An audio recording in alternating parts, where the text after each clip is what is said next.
በዓለም ላይ ስላለው እጅግ ባለ ሀብት ምን ያህል ታውቃላችሁ? ብዙዎቻችን ኤለን ማስክን የምናውቀው የወደፊቱን ቴክኖሎጂ ዛሬ ላይ እያመጣልን ያለ ብልህ ሰው አድርገን ነው። ቴስላ፣ ስፔስ ኤክስ ወይም የድሮ ትዊተር፣ እነዚህ ሁሉ የድል ታሪኮቹ ናቸው። ግን ከነዚህ ስኬት ሁሉ ጀርባ የጨለመ ሚስጥር ቢኖርስ? አዎ፣ ኤለን መስክ የሚሰራቸው ስራዎች ሁሉ እኛን ለማዳን ሳይሆን የሰው ልጅ ወደማይመለስበት ጥፋት እየመራው ነው። ዛሬ ለምን ሊያጠፋን ነው እንዳልኩኝ 3 አስደንጋጭና ምክንያታዊ ስጋቶችን በዝርዝር እንመለከታለን። ይህ ተራ የሴራ ቲዮሪ አይደለም። የኤለን መስክ የራሱ ንግግሮችና ተግባራት የፈጠሩት ስጋት ነው። እስከ መጨረሻው አብራችን ቆዩ።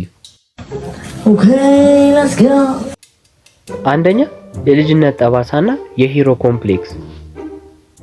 ወደ ዋናው ነጥብ ከመግባታችን በፊት ኤለን ለምን እንደዚህ አይነት ሰው ሆነ የሚለውን ማየት አለብን። ኤለን መስክ በደቡብ አፍሪካ በልጅነቱ እጅግ አሰቃቂ ጊዜን አሳልፏል። በትምህርት ቤት ልጆች ክፉኛ ይደበደብ ነበር። አንድ ጊዜ ደረጃ ላይ ተደፍቶ ወድቆ ለሳምንታት ሆስፒታል መቆየቱን ታውቃላችሁ?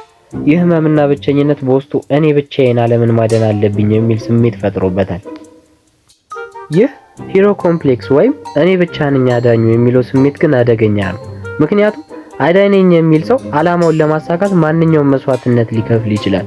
ያ መስዋዕትነት ደግሞ እኔና አንተ ልንሆን እንችላለን። ሁለተኛ፣ ኤአይ እና የሰው ልጅ መጨረሻ።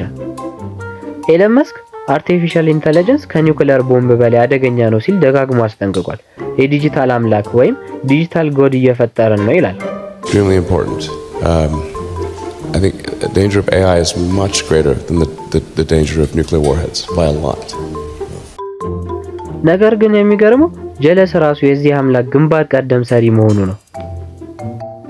እስኪ አስቡት፣ ኤአይ ከሰው ልጅ በላይ ማሰብ ሲጀምር እንደ ጉንዳን ሊቆጥረን ይችላል። ጉንዳንን ስትረግጡ ጠልታችሁት ሳይሆን መንገዳችሁ ላይ ስለነበረ ብቻ ነው። ኤአይም የራሱን ግብ ለማሳካት ሲል ሰውን እንደ እንቅፋት ካየው መጨረሻችን ምን ሊሆን እንደሚችል ግልጽ ነው። ኤለን ይህንን አደጋ እያወቀ ኤክስ ኤአይ የሚባል ድርጅት አቋቁሟል። ለምንድን ነው እሳት ውስጥ እየገባ ያለው? እኛን ለመጠበቅ ነው ወይስ እሳቱን እሱ መቆጣጠር ስለፈለገ? ሶስተኛ፣ ኒውራሊንክ እና የሰው ልጅ ሀቅ። ሁለተኛውና የብዙዎችን እንቅልፍ የሚነሳው ኒውራሊንክ ነው። በሱ አእምሮ ውስጥ ቺፕ መቅበር። ኤለን መስክ ይህንን የሚያደርገው ሽባ የሆኑ ሰዎችን ለመርዳት እንደሆነ ይናገራል። ግን የረጅም ጊዜ እቅዱ ሰውና ማሽንን ማዋሃድ ነው። አእምሮአችን ከኢንተርኔት ጋር ከተገናኘ የግል ሚስጥር የሚባል ነገር አይኖርም። ሐሳባችሁን ኮምፒውተር ማንበብ ከቻለ መንግስታት ወይም ግዙፍ ድርጅቶች ሰዎችን እንደ ሮቦት ሊቆጣጠሩ ይችላሉ። ዲጂታል ባርነት የሚጀምረው እዚህ ጋር ነው። ኤለን ከማሽኖች ጋር ለመወዳደር የግድ ቺፑን መቅበር አለብን ይላል። ግን ማሽኖችን ለማሸነፍ ስንል ራሳችንን ማሽን ካደረግን የሰው ልጅነታችን የቱ ጋር ነው? ይህ ሊያጠፋን የሚችል ትልቅ ውሳኔ ነው። 4 ማርስና ምድር። በመጨረሻ ስለ ማርስ ጉዞ እናውራ።